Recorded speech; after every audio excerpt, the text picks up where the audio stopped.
사도신경으로 우리의 신앙을 함께 고백하도록 하겠습니다. 전능하사 천지를 만드신 하나님 아버지를 내가 믿사오며 그 외아들 우리 주 예수 그리스도를 믿사오니 이는 성령으로 잉태하사 동정녀 마리아에게 나시고 본디오 빌라도에게 고난을 받으사 십자가에 못 박혀 죽으시고 장사한 지 사흘 만에 죽은 자 가운데서 다시 살아나시며 하늘에 오르사 전능하신 하나님 우편에 앉아 계시다가 저리로서 산자와 죽은 자를 심판하러 오시리라. 성령을 믿사오며 거룩한 공예와 성도가 서로 교통하는 것과 죄를 사하여 주시는 것과 몸이 다시 사는 것과 영원히 사는 것을 믿사옵나이다. 아멘.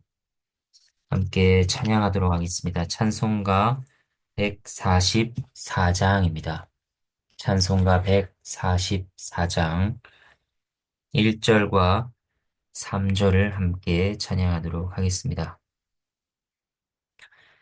예수 나를 위하여 십자가를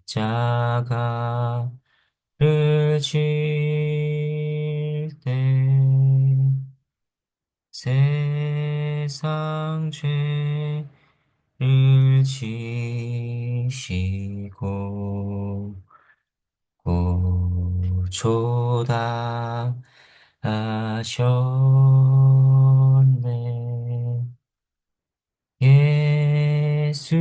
예수님, 예수님, 나의 죄 위하여 법의 피를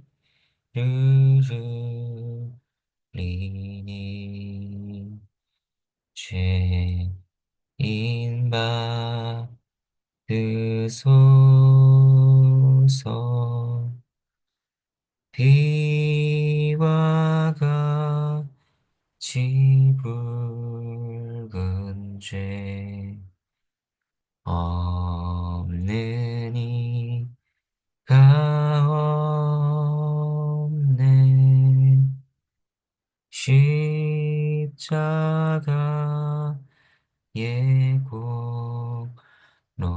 공로로 능과 같이 되네.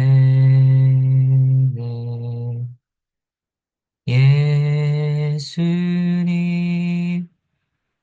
예수님, 나의 죄 위하여 보배 피를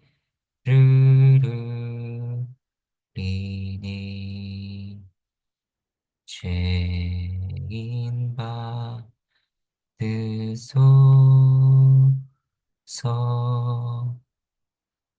아멘. 함께 기도하도록 하겠습니다. 하나님 아버지, 하나님의 크신 은혜를 생각할 때에 저희가 하나님께 감사와 경배를 올려드릴 수밖에 없음을 고백합니다. 하나님께서 저희를 위하여서 어떤 일을 행하셨는지 저희가 더 깊이 깨달을 수 있도록 말씀을 듣는 가운데 조명의 은혜가 있게 하시고 또한 그 말씀이 저희 삶 가운데 흘러가며 저희 삶을 바꾸는 저희 마음을 바꾸는 그러한 역사가 있게 하여 주시옵소서. 이 시간 하나님께 맡겨드리오며 예수 그리스도의 이름으로 기도합니다. 아멘. 함께 보실 하나님의 말씀은 누가복음 23장 26절에서 43절 말씀입니다. 제가 하나님의 말씀을 받들어 읽겠습니다. 그들이 예수를 끌고 갈 때에 시몬이라는 구레네 사람이 시골에서 오는 것을 붙들어 그에게 십자가를 지워 예수를 따르게 하더라. 또 백성과 및 그를 위하여 가슴을 치며 슬피 우는 여자의 큰 무리가 따라오는지라.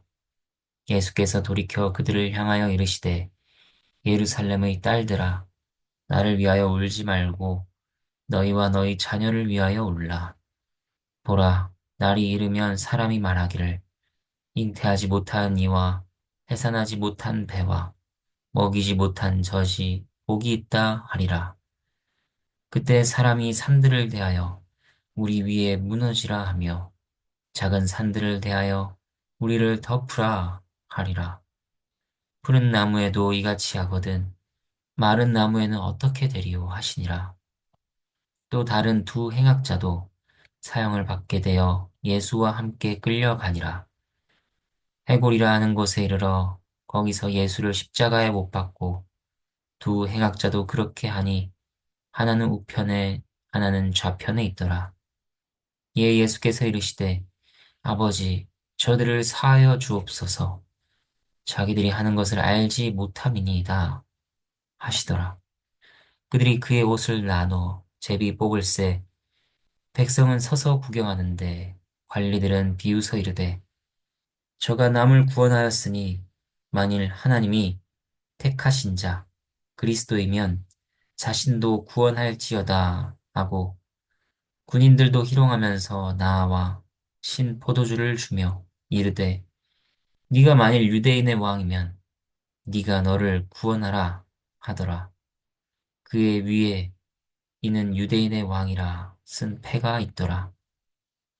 달린 행악자 중 하나는 비방하여 이르되 내가 그리스도가 아니냐 너와 우리를 구원하라 하되 하나는 그 사람을 꾸짖어 이르되 내가 동일한 정죄를 받고서도 하나님을 두려워하지 아니하느냐 우리는 우리가 행한 일에 상당한 보응을 받는 것이니 이에 당연하거니와 이 사람이 행한 것은 옳지 않은 것이 없느니라 하고 이르되 예수여 당신의 나라에 임하실 때에 나를 기억하소서 하니 예수께서 이르시되 내가 진실로 내게 이르노니 오늘 네가 나와 함께 낙원에 있으리라 하시니라.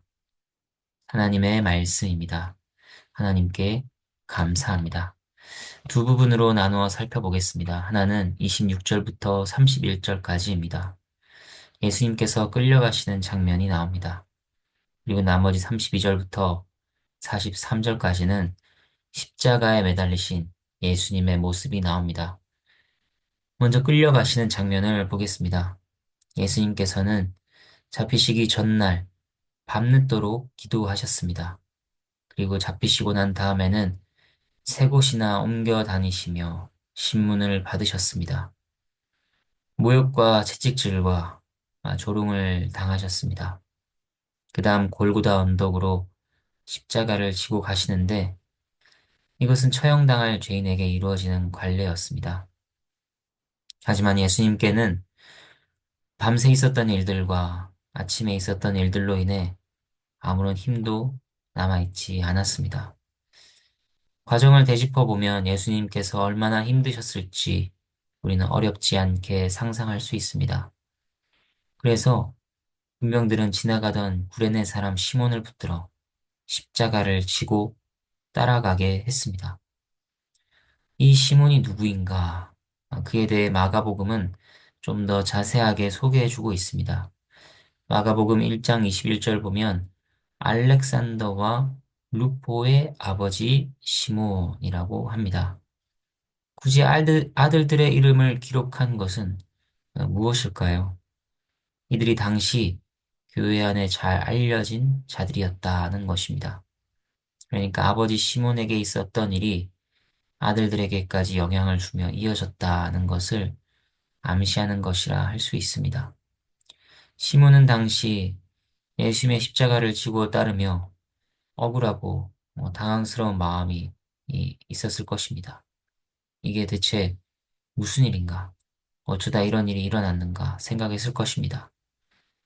하지만 하나님의 섭리 속에서 그는 신자가 어떻게 구원을 받는지 또 제자가 된다는 것이 무엇인지를 보여주는 본이 되었습니다. 먼저 신자가 그리스도께 이끌려 믿고 구원을 받는 데에는 사람이 설명할 수 없는 신비한 섭리와 인도가 있다는 것입니다. 왜 하필 나에게 이러저러한 일이 발생했는가 생각했는데 그 일로 말미암아 그리스도께 인도받아 신자가 된 것입니다. 그리고 그러한 하나님의 섭리 속에서 우리는 늘 인도를 받고 있음을 우리는 기억해야 할 것입니다. 이를 믿어서 일이 잘 풀릴 때는 감사하며 어려운 일이 있을 때는 인내해야 할 것입니다.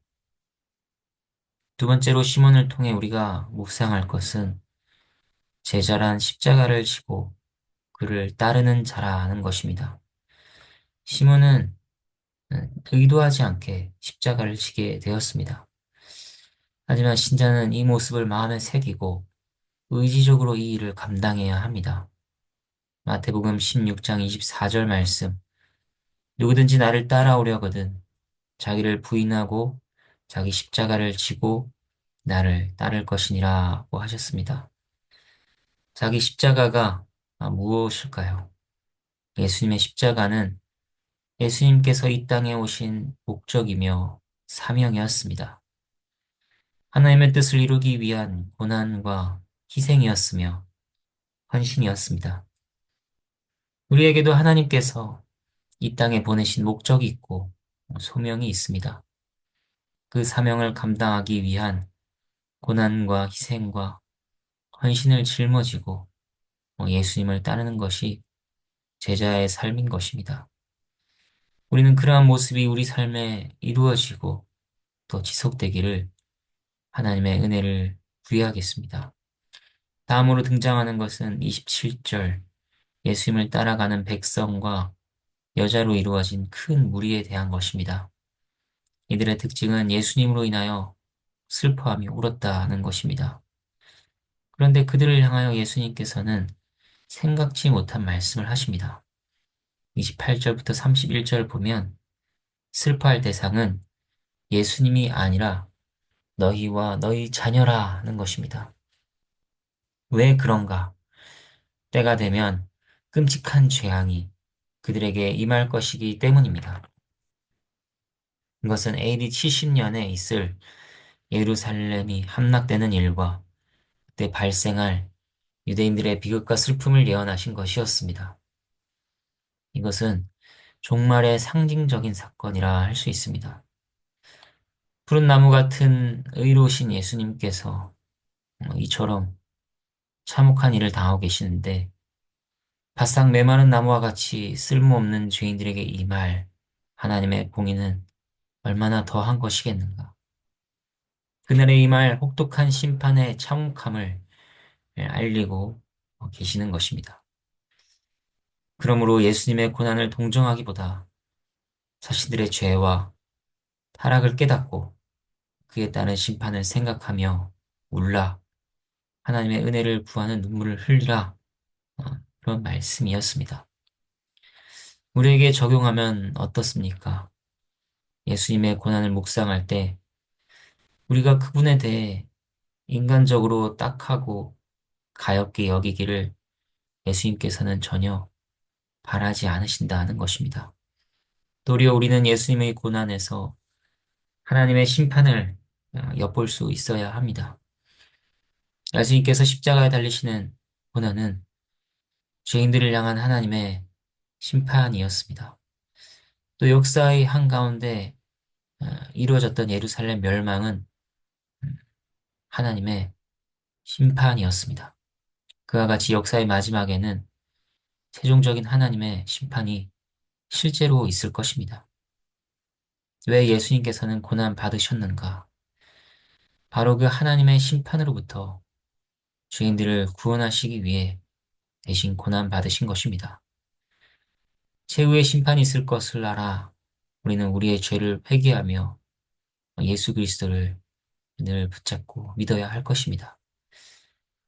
이제 32절부터 43절까지를 보면 예수님께서 십자가에 못 박히신 것이 나옵니다. 두 행악자가 좌우편에 함께 달렸습니다. 이것은 예수님께서 그들과 마찬가지로 흉악한 죄인으로 죽으신다는 것을 보여줍니다. 예수님께서는 죄인들 사이에서 죄인의 모습으로 죽으셨습니다.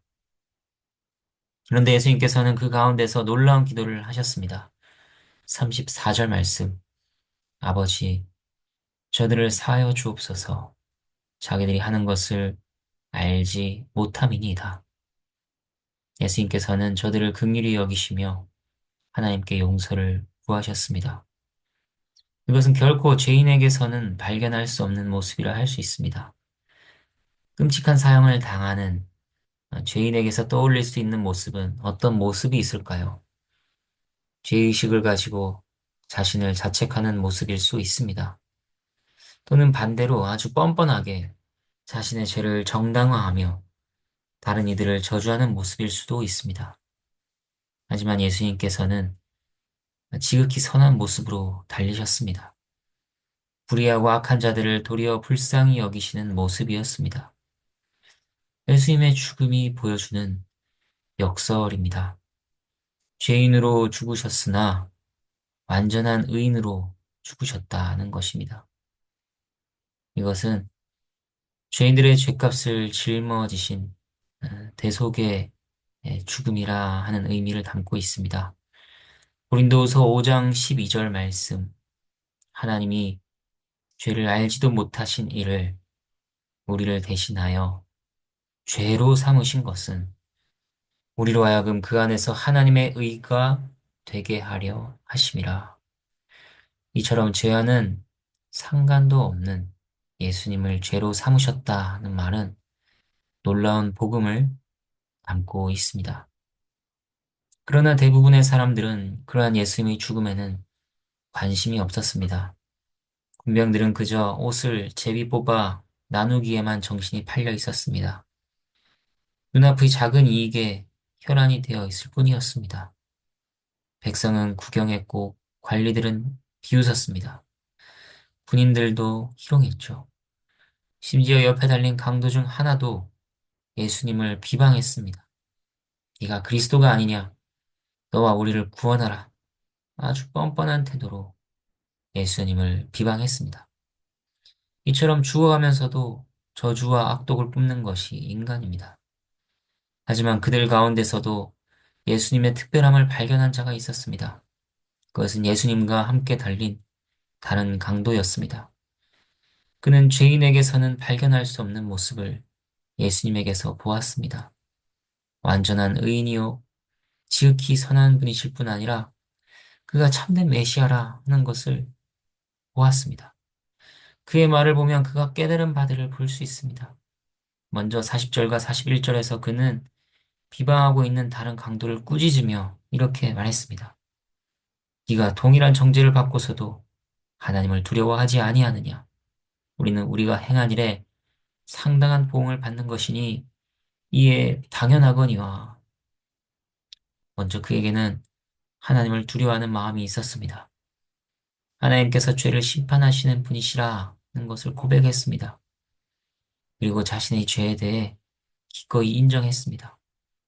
자신이 하나님의 정죄를 받고 하나님의 보응을 받는 것이 합당하다, 당연하다, 그렇게 고백하고 있습니다. 이러한 말은 그리스도께 나아온 자들이 가져야 할 마음이 어떠해야 하는지를 보여주고 있습니다. 예수 그리스도를 믿기 위해서 우리는 먼저 우리의 비참한 형편을 알아야 합니다. 공의로우신 하나님께서 세상을 심판하시고 자신은 죽어 마땅한 죄인이라 하는 것을 알지 못한다면 그러한 자에게 그리스도의 십자가의 대속의 은혜는 필요가 없습니다. 단지 조금 더 나은 사람으로 만들어줄 그런 가르침이나 인생의 만족을 위한 조언 정도밖에 필요하지 않은 것입니다. 그러나 성경은 하나님 앞에서 우리 모두가 이 강도의 고백과 같이 죽어 마땅한 영원한 심판과 형벌을 받아 마땅한 악한 죄인임을 알려줍니다.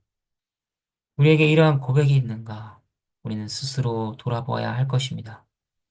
이 고백이 있을 때 우리는 그리스도 안에서 참된 복음을 발견하게 될 것입니다. 다음으로 강도는 예수님이 어떤 분이신지에 대해 고백했습니다. 이 사람이 행한 것은 옳지 않은 것이 없느니라. 여기엔 많은 의미가 있는 것이죠. 단지 십자가 형벌이 예수님에게 적절하지 않다, 옳지 않다 정도만 말하고 있는 것이 아닙니다. 강도는 예수님에 대한 소문을 들어 알고 있었을 것입니다. 어쩌면 예수님의 사역의 현장 어딘가에서 함께 있었는지도 모릅니다. 그러니까 이 사람이 행한 것은 옳지 않은 것이 없다 하는 것에는 그가 메시아로서 그의 표적들을 나타내신 일들 또한 옳다. 그는 의로운 메시아라 하는 내용까지도 포함하고 있는 그런 고백이라 할 수 있는 것입니다. 그것을 더 확실하게 알게 해주는 것은 그의 다음 말입니다. 42절 예수여 당신의 나라에 임하실 때에 나를 기억하소서. 이 나라는 메시아의 나라입니다. 그리고 그 나라는 죽음 이후에도 존재하는 나라입니다. 이처럼 그 강도는 영원한 생명의 나라를 믿었고 그 영원한 생명의 나라가 예수께 있음을 믿었습니다. 그리고 나를 기억해 주셔서 간청했죠. 이것은 무엇입니까? 단지 생각해달라, 기억해달라가 아닙니다. 요셉이 술 가난 자에게 잘 되면 자신을 기억해달라, 그래서 자신을 감옥에서 건져달라 말한 것과 같은 것입니다. 강도도 마찬가지였습니다. 자신을 기억하여 건져주소서 자신의 영혼을 예수님께 의지하여 맡긴 것입니다. 그러한 그에게 예수님께서는 오늘 네가 나와 함께 낙원에 있으리라 답하셨습니다. 이 구절은 먼저 예수님께서 죽으신 다음 예수님의 영혼이 곧장 어디로 가셨는가를 알려줍니다. 몸은 무덤에 있고 그 영혼은 잠들어 계신 것이 아니었습니다. 그 영혼이 지옥이나 지상 어딘가에 있는 것도 아니었습니다. 죽으신 다음 바로 낙원에 가셨다는 것을 알려줍니다. 그리고 이 말씀이 우리에게 알려주는 교훈은 무엇인가요?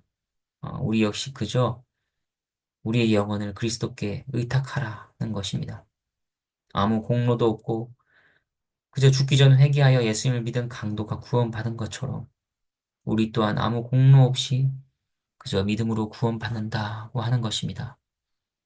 어떤 이들은 옆에 강도를 꾸짖으며 예수님을 변호한 것이 그 강도에게 있어 일종의 공로라고 말할 수 있지 않겠는가 말하기도 합니다. 하지만 본문은 그러한 내용을 전하고 있는 것이 전혀 아닙니다. 자격 없는 강도라 할지라도 예수님께 자신을 맡기는 자들에게 예수님께서 용서와 사랑과 영생의 은혜를 베푸신다는 것입니다. 그저 죄인을 향한 크신 그분의 긍휼과 그러한 죄인조차도 건져내시는 그분의 능력을 보여줄 뿐입니다. 이제 말씀을 맺겠습니다. 사무엘 루더포드라는 목사님은 이렇게 말했습니다. 그리스도, 그는 자신의 위로들로 저희 고통의 도장을 찍으셨습니다. 우리는 하나님께 영원한 형벌을 받아 마땅한 죄인들이며 또 세상에서 여러 끔찍한 일들을 겪으며 살고 있습니다. 우리 죄와 세상의 고통을 바라볼 때 우리는 살 용기와 소망을 잃게 됩니다. 하지만 그러한 자들을 위해 그리스도께서는 고난 받으셨습니다. 그의 십자가의 위로로 우리의 죄와 고통에 마침의 도장을 찍으셨습니다. 그 은혜를 찬양하며 하나님께 경배를 올려드리는 우리 모두가 되기를 바랍니다. 주님께서 가르쳐 주신 기도를 함께 기도하겠습니다. 하늘에 계신 우리 아버지여, 이름이 거룩히 여김을 받으시오며, 나라가 임하시오며, 뜻이 하늘에서 이루어진 것 같이 땅에서도 이루어지다. 오늘 우리에게 일용할 양식을 주시옵고, 우리가 우리에게 죄 지은 자를 사하여 준 것 같이 우리 죄를 사하여 주시옵고, 우리를 시험에 들게 하지 마시옵고, 다만 악에서 구하시옵소서.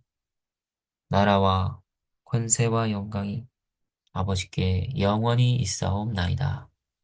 아멘.